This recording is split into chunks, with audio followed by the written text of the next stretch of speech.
हर हर महादेव शिव शंभु कैलासपति उमापति शिव शंकर धवलेश्वराय बालालिंगाय नमः। दीपं ज्योति परम ब्रह्म दीपं ज्योति जनार्दनः दीपहरतु मे पापो पूजा दीप नमस्तुते धवलेश्वराय बालालिंगाय नमो नमः। संसार सुखी रखंतु।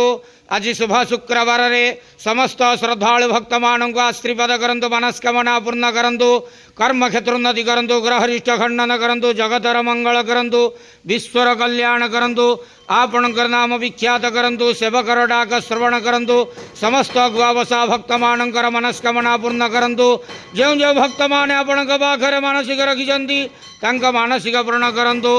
धवलेश्वराय बालालिंगाय नमो नमः। आज शुभ शुक्रवार समस्त श्रद्धालु भक्त मानक आश्रीपद करंतु आनंद के वार हरि बोलो। संसार सुखी रखंतु आनंद के वार हरि बोलो। धवलेश्वराय बालालिंगाय नमो नमः।